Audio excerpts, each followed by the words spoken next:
বাংলার মাটিতে জন্ম নেওয়া এক বিস্ময়, বাঁকুড়ার টেরাকোটা ঘোড়া।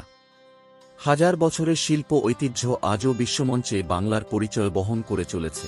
বাঁকুড়ার ঘোড়ার ইতিহাস শুরু হয় প্রাচীন বাংলার টেরাকোটা শিল্পের হাত ধরে। মূলত বাঁকুড়া জেলার সোনামুখী, বিষ্ণুপুর ও ছাতনা অঞ্চলের কুমোর সম্প্রদায় তৈরি করতেন এই মৃন্ময়ী শিল্পকর্ম।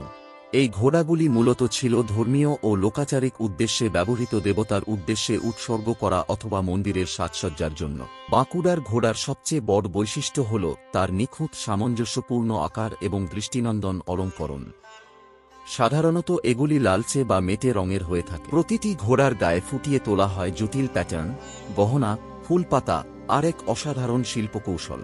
আন্তর্জাতিক প্রদর্শনীতে এটি বাংলার প্রতীক হিসেবে ব্যবহৃত হয়েছে। 2018 সালে ভারত সরকার জিআই ট্যাগ দেয় বাঁকুড়ার টেরাকোটা ঘোড়াকে।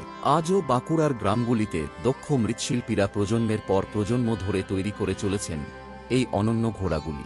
বাঁকুড়ার ঘোড়া শুধু একটি মাটির শিল্প নয়, এটি বাংলার প্রাণ, গর্ব এবং ইতিহাসের সাক্ষী।